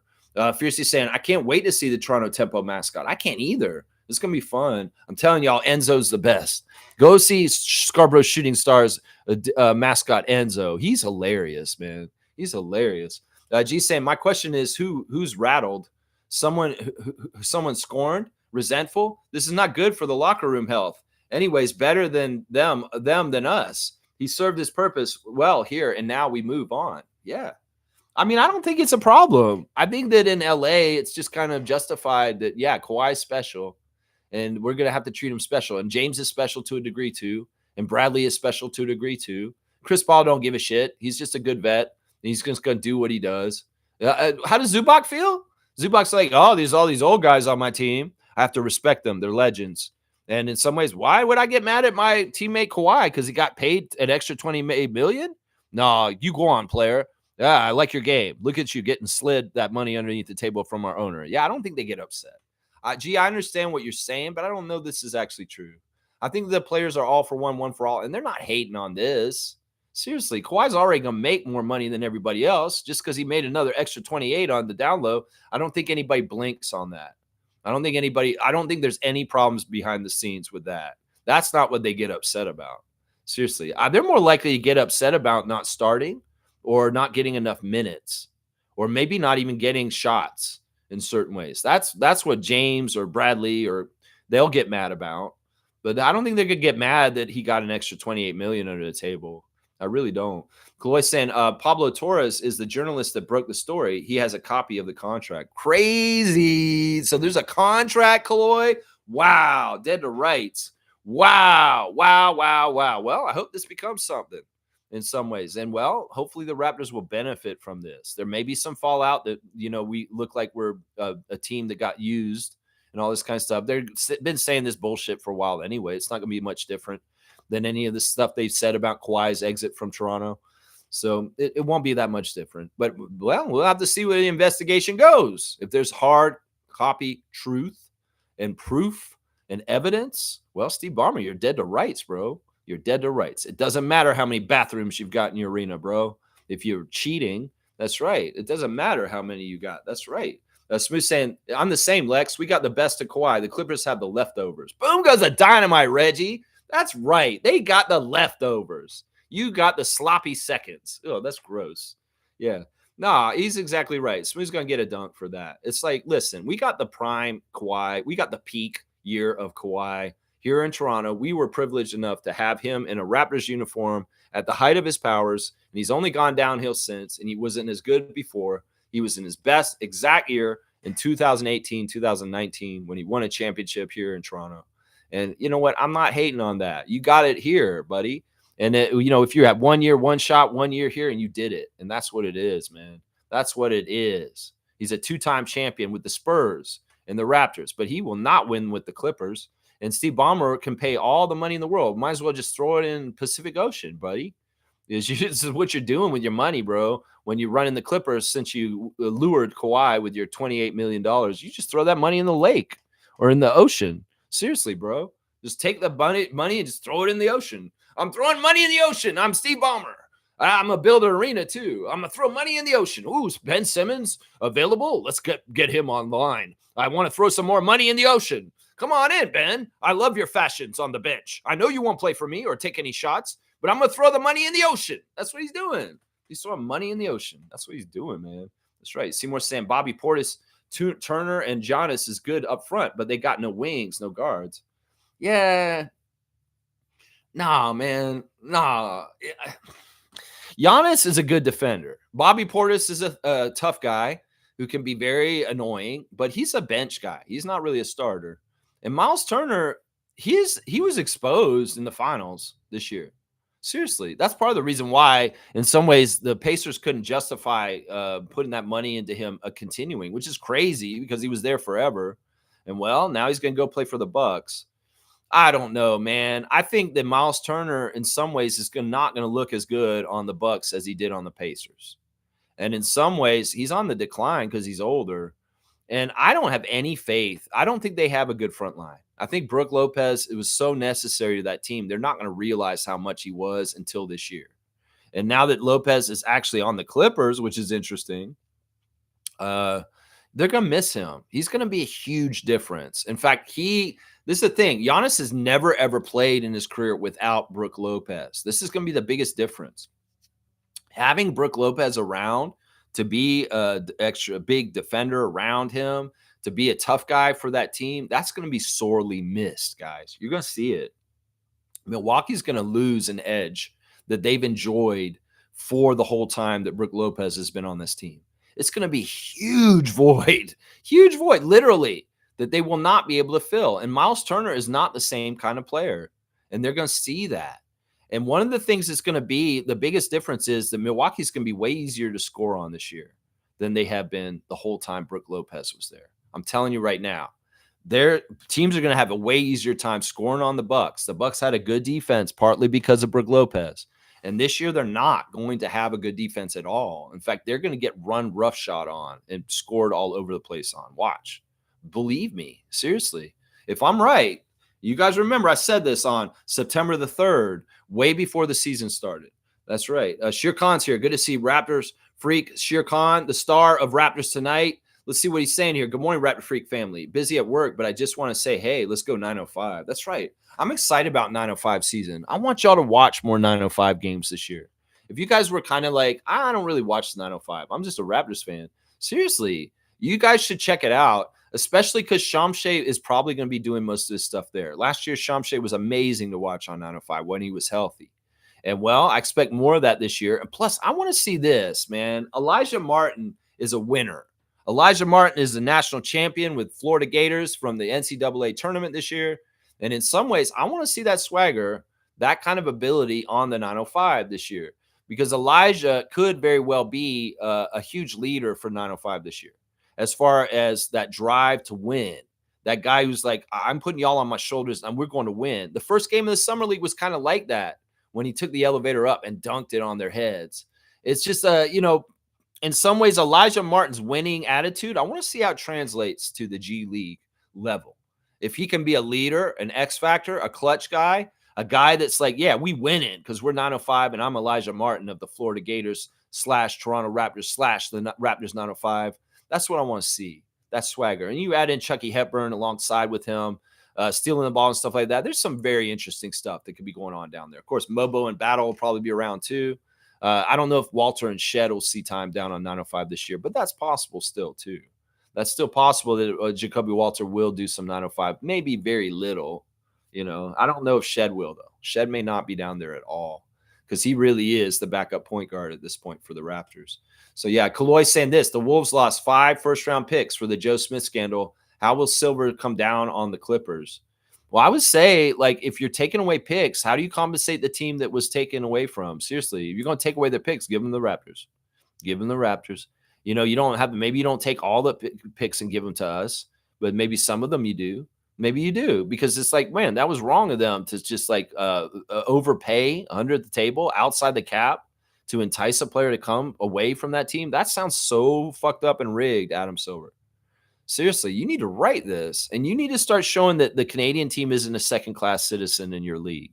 Seriously, you need to prove that we aren't a second-class below the American teams in the NBA, because in some ways this directly affected our team specifically. What happened with Steve Ballmer and Kawhi Leonard? Seriously. Trevor J saying that's why they call it money talks and bullshit walks. Well, I'm going to live for the world where it's the opposite. Money don't mean jack shit. I can't wait for when all this shit collapses and money is not valuable, because seriously, that's the way we fuck them over. It only has value if we all agree it does. That's why they say on money and God we trust. Well, they want to trust that people will believe it's still worth something, because honestly, it's just a made up concept. And in some ways, especially if they're not going to have paper, physical money out there and it's more and more digitized, it just becomes less and less real. It's only something we all agreed upon as a system. It's not a real thing. Money is bullshit, honestly. It's a tool to subjugate and to make some shallow people feel better in a lot of ways. Sure, it's a necessary thing for barter and services. It was that at one point. But at a certain point, it's just a thing for shallow, egotistical people that don't have very good lives on their own. They need money to feel good about themselves. And even then, that's so hollow. It's so hollow. Yeah, money talks when justice doesn't matter. I've seen it so much. In my days when I was in Florida and I was an alcoholic and I had to go to jail because I was a drunk, I would see just how people that couldn't get bailed out had to stay there, and people that could get bailed out got out. I could see how justice is not blind. I could see how justice is very favoring certain people with monetary resources, and how it doesn't favor people that don't at all. It's not fair, honestly. So yeah, it money talks, but I'll love the day when that's not what matters anymore, because in some ways we got to get back to what matters, and humanity matters, like with its place in nature. It's more important our relationship with the trees and the animals and everything else than the relationship with our stock portfolio or any of that kind of bullshit. That's the day when we are free again. Trust me. And it will come. Seriously. I mean, if Israel is so crazy and continues to do what they're doing, and there's different things that happen, there could be nuclear war. There could be fallout. There could be a whole post-apocalyptic Mad Max world where all systems collapse. And that's why I'm saying everybody needs to grow their own food. And that's why I'm saying that, don't rely on the system of money that's going on right now, because it could just not even be a thing anymore at a certain point. They want to game the system. Like Trump apparently has $2.3 billion more dollars since he became president earlier this year. That's a grifter. He's stealing, obviously, to enrich himself by over $2 billion in less than a year. He's totally stealing. And that's where the money that would have gone to hospitals and stuff like that is going to his own pocket. So, we all stand up at the table and say, no more of this. We don't want to support the system anymore. Well, their system doesn't work anymore. Sure, they can say, I've got this and this and this, and people say this, but more and more people reject the system doesn't work. And that's what we might need to do. That could be a very strong way to resist, is that we reject the system of economics and the money. And we say, we're not doing this anymore. You know what? I'm going to trade services with my neighbor instead of asking for money from them. They're going to do this for me, and I'm going to do this for them. And we're going to just go outside the whole system and just not even operate in it anymore. I'm telling you, I'm going to start moving in that direction more and more. I'm going to get more local and grassroots. And if there's people that I have relationships with that is outside of money, as far as barter and trade, I'm going to do it. Yeah, Smooth saying Adam Silver will do nothing. Yeah, he'll probably sweep it on the table and wish it goes away. That's right. Shaq Lindsay saying if I was Paul George, I would be pissed. LA didn't have the money to pay him, but Kawhi couldn't lend him some money. Laugh out loud. Well, we don't know. There could have been a second step where Kawhi gave some of his 28 million to Paul too on the down low. On the who knows? He might have done that. That could be a possibility. Maybe not, but there is a possibility that maybe he did share some of that 28 million with Paul George to entice him for the things that happened. Either way, it was a big, huge fail and a big waste of Steve Ballmer's money. Either way, yeah. Seymour's laughing. That wasn't Paul's money. It was Uncle Dennis's. Yeah, who knows? Maybe that 28 million went straight to Uncle Dennis. I don't know. It's just a crazy story. Either way, it doesn't matter where the money went. If they're caught dead to rights by Pablo Torres, well, Adam Silver, you need to do something about this then. You need to do something about this. Isaac's saying Raptors lost their advantage to re-sign him. The Grizzlies were fined and lost picks for giving unauthorized bonuses of only $1 million. This impacts the entire league. Yeah, Isaac's right. And in some ways, look, if they're really going to hold them to this, if this is a world of accountability, well, let's see how it goes, Adam Silver. Let's see how it goes. The ball is in your court, bro. How are you going to deal with this? You're going to send a lot of messages out to the league on how you deal with this. We'll have to see. We'll have to see how it goes. Is this on the front page of the ESPN? Because in some ways, I bet you it isn't. I'll bet you it isn't. They don't want to put this on blast in any kind of way. No, they don't. They don't have it on the ESPN front page. They're talking about LeBron and Kobe in the Olympics. And they're talking about Luka leading Slovenia at Eurobasket. And Jared McCain is coming back for the Sixers. There's nothing on here about Kawhi Leonard, Steve Ballmer, and $28 million. ESPN ain't trying to put it on there. Ain't trying to put it on there. Kaloy saying that Pablo Torres, he says that Clippers were paying Kawhi and his uncle tens of millions of dollars through a no-show endorsement job via a third company. The sole provision of this endorsement contract was that he had to be a Clipper. It's crazy. So that's all on the contract. That's crazy. Kaloy saying if we Windurst this shit, maybe Uncle Dennis brought this shit up with Masai. Masai shut it down. Yeah, somebody said this earlier that maybe Kawhi wanted to make extra money outside of the thing, not only be the GM of the Raptors, but he wanted to make some extra money on the side. And Masai's like, hell no. And like Larry Tannenbaum's probably like, you know what? I'm good friends with Adam Silver. And, I'm the board of governors. We don't do shit like this. This is illegal. We will not pay you under the table to get you to stay in Toronto. If they're going to overbid like that and do that, I mean, they should have raised the alarm at that point. But maybe Masai and Larry Tannenbaum and MLSE were like, you know what? No, we're just going to raise a headache for Adam Silver. We'll just be quiet. Yeah, he did this. He just offered to do this with this. But you know what? In some ways, we're just going to be quiet. I don't know. In some ways, it's like a very interesting situation. We're going to have to find out. James said all that, and they still didn't get a championship. That's right. They spent a lot of money, and they threw it in the Pacific Ocean. Maybe that money went towards good causes, like what we've been talking about earlier. That'd be good. That'd be very good. Neil saying, talking about nature, Lex, did you see David Suzuki's final episode? No, I didn't. I've never watched David Suzuki's show. I like him. I used to have his books when I was a little kid. And I really like everything he stands for. And I do follow him on Facebook, and I see the stuff he's talking about. Like in some ways, what I've heard David Suzuki say recently, he's kind of retiring, right? That's why he did his final show. That he said that it's too late. We can't save our planet. Climate change is going to destroy our planet. We're too late, but we can still do things to kind of mediate it as we go out. But yeah, he said that we screwed up. We've gone past the no return point with science and climate change, and we're fucked. But we can still try and do things to try and mediate the outcome to make it less, at least for now. It's like he's saying, don't give up, still do things to try and change climate change, even though we probably went past the tipping point and we can't do anything, is what he said. He's been a little jaded in the last couple of years. He was very positive and open-minded about us beating this issue. But now he isn't. He sees how the oil companies and lobbyists are just being irresponsible for the future of generations to come for humans on this planet. And they don't care. They only care about their short-term profits right now. And they're not thinking about what's going to happen on this planet in 50 or 100 years from now. It's really stupid, man. Let's see. Smooth saying all that tariff money going to the Billionaire Boys Club. Yeah. Yeah, these motherfuckers are stealing the money directly from the taxpayers and putting it in their own pockets. Why do all these politicians have so much money, guys? Well, how the fuck did Marjorie Turner Green get fucking $2 billion? Seriously. Seriously. I mean, are we stupid? Let's go find out how much money Doug Ford's sitting on from our money here in Ontario. Seriously, guys. It's the same kind of fucking politician, grifter, kleptomaniacs. You know, you put the fox in the hen house and they just fucking funnel money into their own pockets and shit like that. Half this shit with Therme is probably Doug Ford just getting money from that company on the other side. And that's why he's so adamant about why it has to happen. Nobody wants this shit. You only want it for your own pocketbook, Doug Ford. We're not stupid. You act like we're so fucking stupid.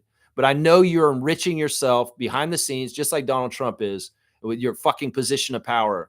And that's the thing that's wrong about you guys. You're fucking klepto, fucking cratic, fucking pieces of shit, right-wing conservative fucking politicians, piece of shit is what it is right there. That's right. That's right. James is saying China, Russia, and India teaming up against Mr. T. Now, this is the thing. I watched this one channel, this guy called Warburg.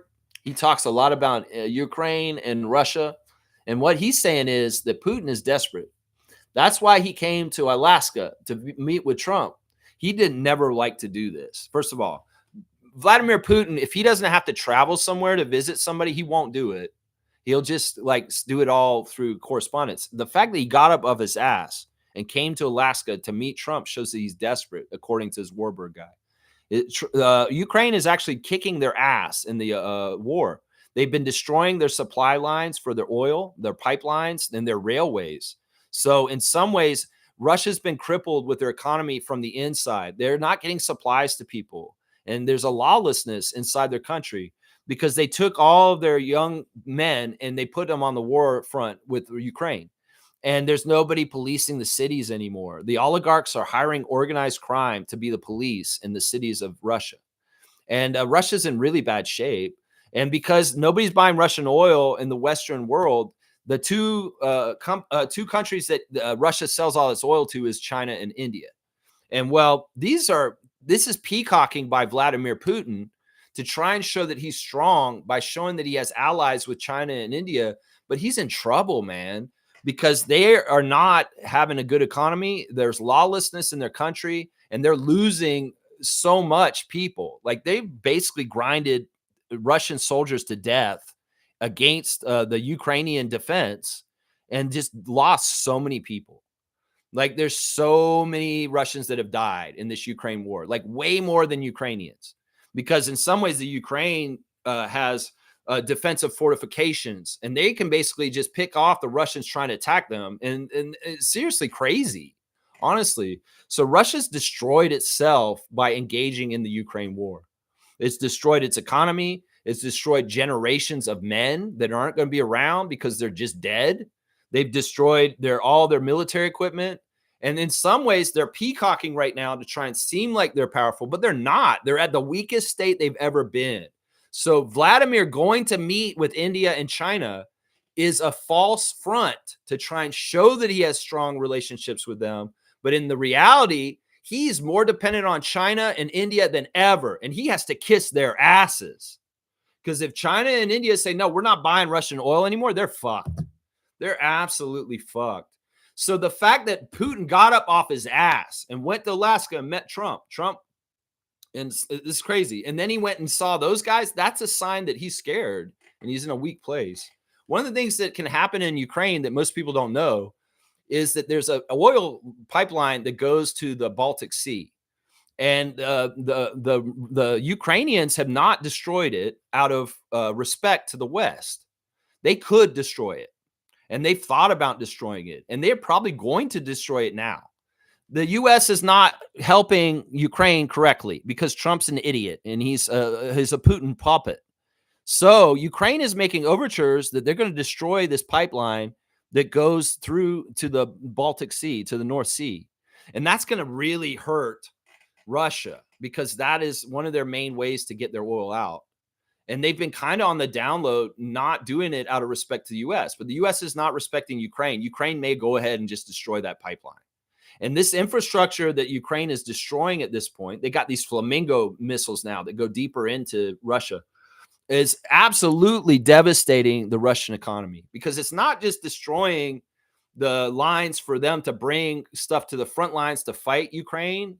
It's destroying the supply lines for anything that the Russian society needs for their people to just have everyday lives. So, man, there's a lot of stuff they're not saying about the Ukrainian war right now, and just how much Ukraine is winning. Russia's really in a bad place right now. And, they're even in such a bad place that the oligarchs in Russia are talking about overthrowing Putin because he's doing such a bad job. And they think that he is weak at this point. So, yeah, there's some crazy stuff going on over there that you guys don't even realize. And the misinformation that's out there is crazy. If you really want to know what's really happening, follow Paul Warburg, because he's hitting it. He's an expert on the Ukrainian war, and he's been studying it so detailedly. And he's watching every little thing they're doing, like every little strike. The Ukrainians are sending drones and missiles into Russia, and they're completely destroying railway lines, completely destroying them, where it's not easy for them to get them back up.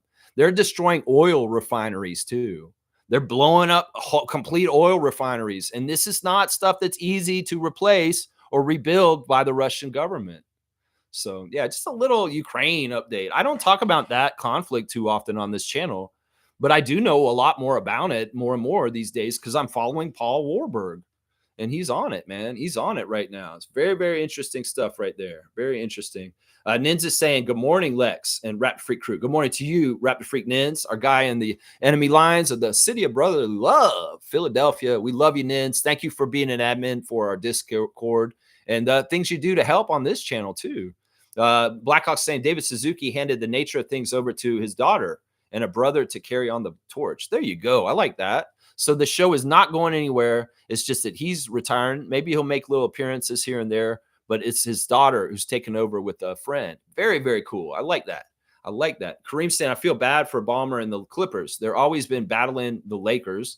That's why they overspend on household names and not doing a real roster rebuild. He hasn't changed even with their stadium. Yeah, I mean, you can buy all the bathrooms in the world. You can buy all the overpriced, over the hill superstars in the league, and you ain't gonna get a championship that way. In some ways, there's only one way to do it. You have to be the best team, the hardest workers team, and you have to be together. You cannot half-ass being together. If you're acting like you're friends with each other on the team, you're not gonna get there. You have to be for real, like the Oklahoma City Thunder, like the Toronto Raptors. You got to be a merry band of merry men. They're out there fighting one for one, all one for all, just like the Musketeers.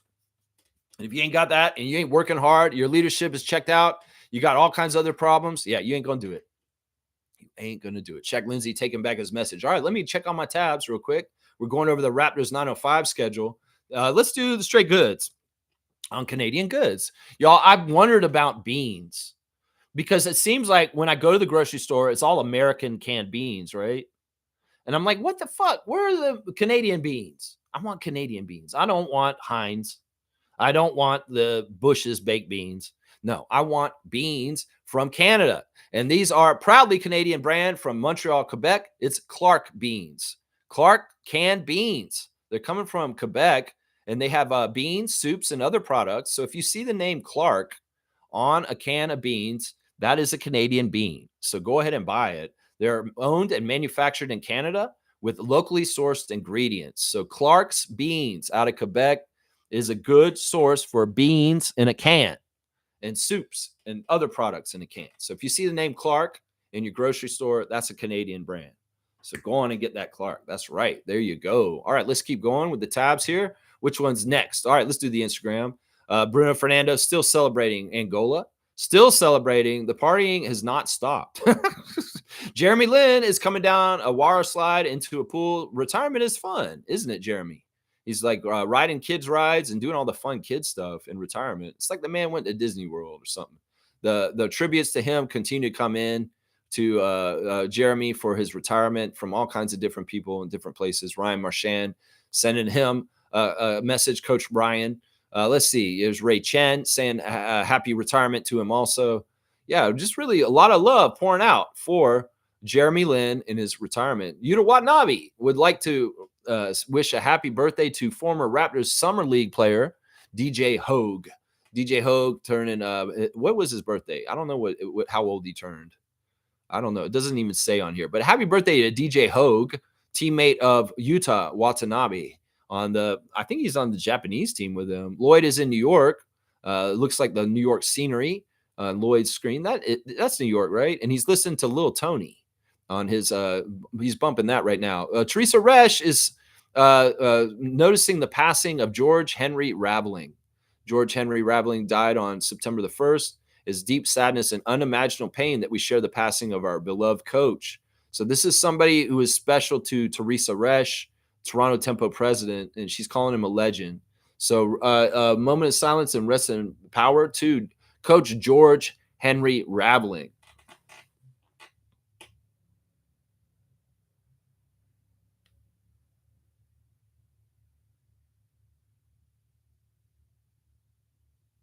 Okay.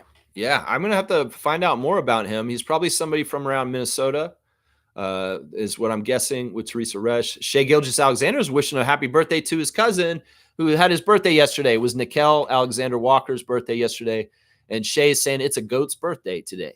That's right. It's a GOAT's birthday. He's like, Shea is very open about saying Nickel is the best player in the NBA. He's very open about that.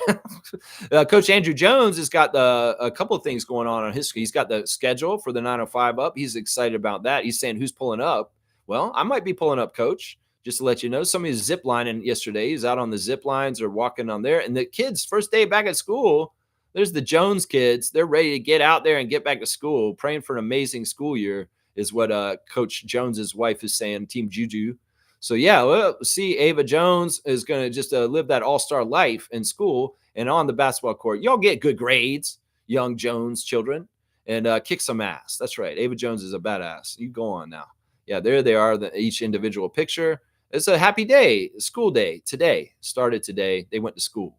That's right. Evan Gilliard II is celebrating that he got 8 3-pointers. It's a CBL playoff record for I guess I don't know in the playoffs. I guess he got 8 between the 3 games or something like that. I don't know. Raptors official admin is asking top Jamison Battle plays from last season. So if you know them, go get them. They got the Raptors 905 schedule on blast, and they were wishing a happy birthday to Brandon Ingram yesterday. Raptors 905 Raptors official admin. Understand the grind. Norman Powell, go buy the gear. Yep. Miami Heat gave him a package showing up, number 24. So the Heat have given him a nice little welcome package, it looks like. And there's a Understand the Grind Jamaica shirt. Very, very cool. Yeah, and there he is, putting the grind in the Heat practice facility with the jerseys on the wall. There's Jamal Shed dragging something very heavy, wearing his pajama pants and a purple shirt. You keep dragging that, Jamal Shed. You keep dragging that. He was saying a happy birthday. Who's that? Or somebody pulled up to work. What workouts? This guy has 3 kids, just work the overnight shift. Laundry day, gang. All right. Okay. Let's see. Here's wishing a happy birthday to Brandon Ingram. Jamal Shed wishing a happy birthday to Brandon. I like that. And he's got a funny picture of Brandon on the bus wearing a SpongeBob hoodie over his head. And we see Brandon's phone, and he's got SpongeBob Patrick on there, along with Bernie Sanders and Barack Obama. That's pretty cool. I can tell that Brandon is a fan of those politicians. And you know what? That makes me a big fan of you, Brandon Ingram. The fact that you are an Obama guy and you got Bernie on your phone. Yeah, you're a good dude. I can tell. You got Bernie Sanders on there. That's right. Let's see what Lindsey Dunn's out at TIFF. I don't know what she's going on there. She's dressed to the nines and out with the TIFF people, the beautiful people, the beautiful people, the beautiful people. Let's see. Jamal McGlure is putting on blast Rand Hawa Rising Star Scholarship in the Jamal McGlure Foundation. Applications are now open. The Rand Hawa Rising Star Scholarship is a 4-year financial award for BIPOC students studying business in Ontario. So if you are fitting that category, go ahead and get your application in to get into the Jamal McGlure Foundation Scholarship. There you go. Charles Oakley is out for the Knicks. He's in Knicks Nation. Change is coming. It's time to save, share, and grow. Team Oak. Something bigger than basketball is on the way. Are you ready to roll with the enforcer? There you go. Charles Oakley doing something with the Knicks. I'm not sure exactly what it is. There's Elijah Martin, the little film being back in Florida, around the Florida Gators in Gainesville, Florida, and the beaches. and the workouts, and he's getting ready for that Raptors season. He's like new. He's like you enjoy your time in Florida because you're coming to Canada, my guy. You're gonna be playing in Mississauga with the Raptors 905. That's right. There's the schedule. It's awesome. I love to see the schedule for 905. Chomche's got some food he's eating. It looks like is that jambalaya, or is that butter chicken or something? He's like eating it. He's enjoying it though. Good to see that. Lou Getz Dort is celebrating Canadian team national team. I don't know who that is. Who's that guy? Maxime Meyer? Okay, I'm not sure who that is. He's wearing a Canada jersey. Scotty Barnes at Brian Macon, Jonathan Mobo at the gym working out. Same picture that Jonathan posted yesterday. Savannah Hamilton, Cinderella Stories. Check it out. They've got the Barbie. They've got a lacrosse Barbie on Cinderella Stories with Ashley Docking. AJ Lawson's back in the dungeon. At least he's not getting a sleeper hold put on him by Stu Hart. But yeah, he's in the dungeon. You see him with his shirt off. He's all sweaty. He looks like he's been working hard, man. This dude's putting in that work, getting ready for the season. He has a lot of work to do because he's got to make sure he's a Raptor for sure this season. That's right. This is what else he's saying. They try to control too much of life. You end up controlling nothing. Focus on what you can control. Let the outside noise stay outside. There's a great words of wisdom from AJ Lawson right there. And Steve Nash, I don't know. Something's going on. Some guy's laying on the court. They're trying to wake him up. There's some street ball going on, street center. And I'm not sure what this is. Some basketball outside. Steve Nash is just putting on blast just to be nice. I don't know. There you go. Great Steve Nash. There you go. There's the Instagram stories. Interesting stuff. Interesting stuff indeed. Fiercely saying, I don't feel bad for them. For the Clippers, I don't feel bad for them either. That's right. Shaq Lindsay saying Humpty Trumpty sat on the wall. Humpty Trumpty said he would build it big and tall. All the king's horses and all the National Guards failed in the end and couldn't put Humpty Trumpty back together again. Tariffs and sending the National Guards is illegal. That's right. That's right. A lot of the courts are ruling that what he did in California was illegal, sending the National Guard in like that. There's a lot of just judges that are ruling against Trump in different ways. And I love to see the different mayors and different leaders standing up to him. We need this kind of stuff right now. We need this kind of stuff right now. That's right. Resistance. And yeah, you don't want to kowtow to a dictator. There's no way to have differing opinions because the dictator says goes what goes, and he's going to hold down people. No, we can't do that. No, we can't. And America is founded on this, and we're going to fight the power. We're going to fight this bullshit, and we're going to show them that the masses have the power, not some wannabe emperor's new clothes dictator that's going to find out. He's going to find out. That's right. Kareem saying, yo, Lex, that AJ Lawson quote, can you post it in the Discord? It's great. Advise my wife could use. Thanks in advance. Yeah, I mean, I don't know how to do that. I don't know how to take the story out. Go to AJ's Instagram and look at it. I mean, I'll read it to you if you want to write it down real quick. I'll read it to you if you want. I mean, I'm just trying to be like, keep moving on here. I don't know how to post it over there. I don't know. I'm stupid, man. Honestly, I'm technologically stupid. I'll read it one more time for you. It's really easy. It's something that I've heard many times. Try to control too much of life. You end up controlling nothing. Focus on what you can control. This is the serenity prayer, really. Let the outside noise stay outside. Yeah, the thing that they say in AA, is that the key to happiness is understanding what you can and cannot control. If there's something that you can't control, you need to let it go because you're just going to drive yourself crazy. If you can control it, go control it and do something about it. If you can't control it, then let it go and understand that. And that's the wisdom to know the difference. You have to have the wisdom to know, oh, this is something I can't control. And in some ways, I have to allow myself to accept it on the terms that it is. Now, if there's some terms about what it is that you can change, that you can control, then you can control it in some ways. In some ways, the part that you can control is your perception of it, is the way you look at it. That is what you can control in every situation. Something isn't inherently good or bad. Something is an event, and we implicate how we want to feel about it, whether it's good or bad. And, there could be things that are actually really good that we think are bad in our head, and we portray it in our head, and we make it a whole big deal in our head. Oh, this is so bad. But if we can't see the silver lining of it, or the positive of it, we overlook it. In some ways, you're making yourself miserable when you could actually pivot to the silver lining or the part of it that is actually a positive outcome of it. And if you focused on that part, you'd be able to deal with it better. So there's a lot to it. I mean, right now, a lot of people are upset. It's an injustice in this world, a lot of it. And it's making us angry more. And like we want to do something about it and we feel powerless. So in some ways, what I tell people then when they're in that situation is be the change in the world that you want to see. If you can't change the world, go out and live your life the way you want the world to change. And who knows? Maybe that is what happens. More and more people are living that way, and boom, all of a sudden the world has changed for the better because you're living that example in your own neck of the woods, in your own microcosm of the world where you operate. You're doing what you want to do and what you want to see in the world. And you're not kowtowing or doing everything like other people are, where they're being bastards, criminals, Steve Bombers, Donald Trumps. No, you're doing it the right way because you want to be the right example for the youth around you. And also because you know what's right and wrong. And you want to show that this is the right way to be in the world. You know, that kind of stuff right there. Yeah. Isaac saying Clippers traded away all their picks for eternity, knowing they would lose them anyway. Uncle Dennis is going to have to suit up at San Francisco this year.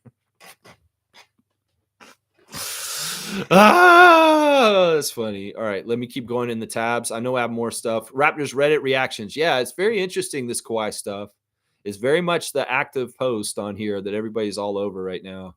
Somebody got a Scotty Barnes card on there. Okay, this is interesting. Brandon Ingram on his post yesterday for his birthday.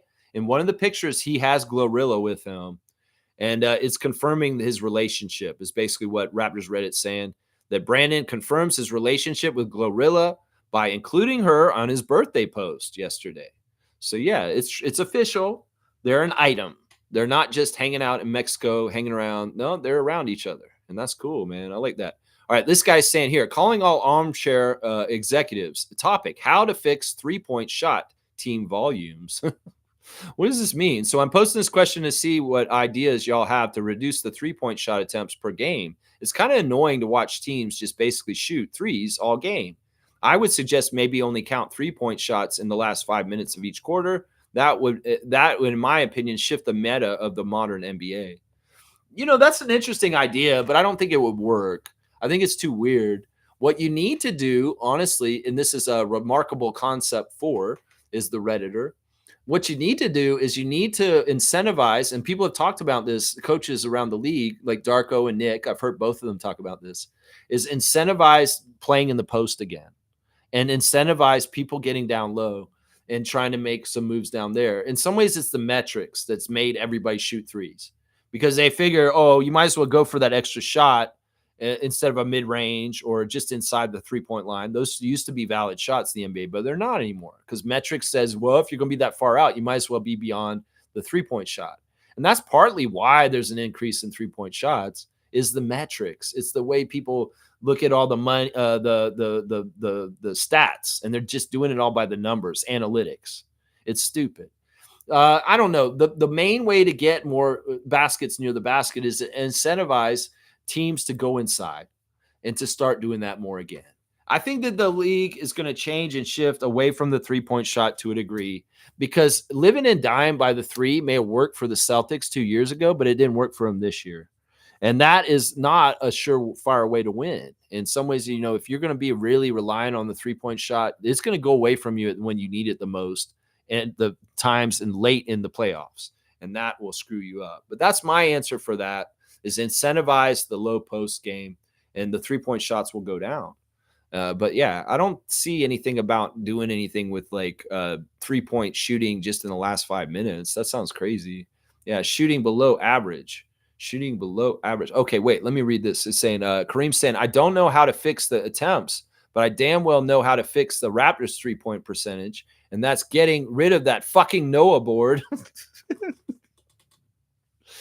Ever since that shit we've installed, we've been shooting below average. Well, you know, the Raptors in their team building in the era of Nick Nurse and Masai and Bobby since the championship was doing Vision 6-9, which was not conducive for garnering a lot of reliable three-point shooters, are our model for our player was an all-around player that was big and strong and fast, that could rebound and pass and block shots and do a lot of stuff, but three-point shooting wasn't on the list.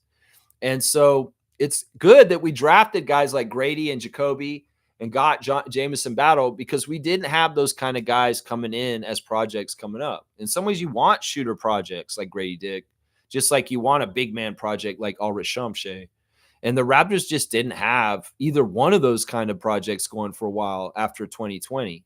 We just didn't have any center projects, and we didn't have any real shooter projects either. And well, we lacked for it, and we did look really bad for it. But I think that the young guys that we got in the last couple of years are going to mature even more this year, and they'll be more reliable on the level of guys like Strus and Pritchard and guys like that around the league. So I'm looking forward to that. That's right. Dunk for Isaac. You want a dunk for Isaac? Sure. Yeah, I don't know why he said San Francisco. That's the Warriors, but we'll give a dunk to Isaac either way. The Warriors are going to be old as hell too. Apparently, Al Horford is saying this at this point. I want to play for the Lakers or I'm going to retire. That's really weird. I thought he was going to come play for the Warriors, but now it's sounding like wants to come play for the Lakers, or he's going to retire otherwise. I don't know. It's weird. Either way, whatever's happening with Al Horford is happening with him. It is what it is. 54. You got that Patrick Patterson, Isaac, on the dunk chart now. You got that 54. Boom goes the dynamite. Yeah, all right, let's keep going. Happy birthday to Ed Stokes. Ed Stokes is a Raptor for like 3 games or something like that. He played for the Raptors for 4 games, and he averaged 0.8 points, 1 rebound in 4.3 minutes. Ed Stokes is from Syracuse, New York. He was a 7-foot center, and he was 264 pounds. He's turned 54 today. So former Raptor center Ed Stokes, happy birthday. Oh, and wait, there's another birthday today, and it is our original Roy, the Mighty Mouse, the first-year Raptor MVP, Damon Stoudemire. Happy birthday to Damon Stoudemire. He's 52 today. 52 years old for Mighty Mouse this morning, guys. So happy birthday to Damon. We love you, Damon. You are awesome. You are awesome. All right, let's keep going. All right, you guys want to do a classic card? Let's get a classic card going here. Small forward equals, oh, you put small forward. See, you guys and your acronyms. That's San Francisco to me. He's going to suit up at San Francisco this year? You mean small forward. Sounds like Dennis had a contract. I mean, in some ways, that's why somebody said PG for Paul George. I'm like, point guard. It's like, these acronyms. In some ways, we don't mean the same thing to everybody. In some ways, I think that's why we don't half-ass things. We full name, full ass. We have to full ass things. I'm sorry. It's just how it is. It's just how it is. All right, let me get a card out. Is this the one we want? Yeah, we'll do this one. This one's goofy. Why not? We'll do this one. All right, classic card of the day. Full name answer, please. No half-ass. If you half-ass name it, you might get seagulled. So do not get seagulled. You do not want that seagull grabbing your French fry off your plate. So here you go. Here's the player of today. Full name answer, please. It's a Celtic. This is an old Fleer card. This is a pretty old card. I don't know if you can even see him. It's kind of shaky and weird. Like the card is like not easy to see. If you can see who it is, go ahead and write the full name answer. You can get the classic card. It's a weird angle. It's a weird angle. Yeah. Weird angle. Let's see. Who knows the classic card today, guys? Full name answer. If you know it, write it in. Get the card. It's kind of weird. It's like he's looking up. You can't really see his face right. If you don't know who it is, yeah, it is Brian Shaw. Yeah, good job, Smooth. That is Brian Shaw.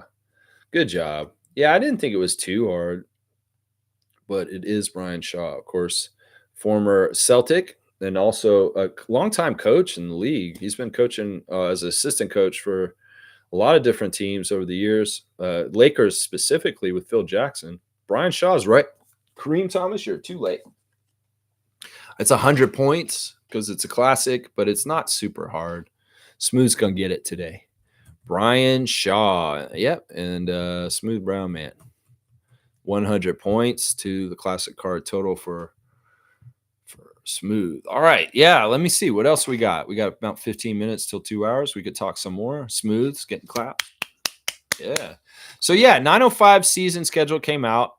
Like I said, I want to go to maybe 2 or 3 games this year and they'll be on weekends, Sunday or Saturday 2 o'clock games. So if you're interested in coming to the 905 game with me, maybe we'll go November the 9th and see them play the College Park Skyhawks. It's a Sunday, November the 9th, 2 p.m. tip off. So you can get there in the afternoon. We can hang out, watch the game like we did last year, and just chill out. And even if we get done at a certain time, maybe we can all go eat at a restaurant nearby too afterwards, if that makes sense. So yeah, if you guys are interested, maybe we can do a Raptor Freak hangout for College Park Skyhawks November the 9th and in a couple months. So if you guys are interested in doing that, let's do it, man. I know that last time we did this, Monique and Blackhawk and MK came, Adriana came, and we had a good time. There was a good little group there. Yeah, Monique's sister was there too, I think. Yeah. But yeah, we had a good time at that game. So maybe we can go to it again. I kind of want to go and sit in the front row. Seriously, I want to pay like it's a bill to sit in the court side for 905 game. And like I kind of want to go and sit right up next to the court and watch Chomche right up close and talk trash too. Like I'll talk some trash to College Park Skyhawks. Yeah, just a little bit. That'd be fun. Yeah, Adriana's saying it was good times. That's what I'm saying. You know, Adriana had a good time. You guys would have a good time too. If you come to 905 G League game with us in Mississauga, Paramount Five Food Center, the schedule is out. And maybe we'll go on November the 9th and see College Park. That's right. All right, get your WNBA fantasy team set up for tonight. It's the finals. And yeah, Kaz and I are battling. It's a close matchup. It's under 30 points his lead. So I do have a chance. I gotta get on it and keep going. Straight goods on Canadian goods, y'all. Clark's is good for beans and soups. If you see Clark in the grocery store, Clark's, that is a Canadian brand. Go ahead and support those cans of beans.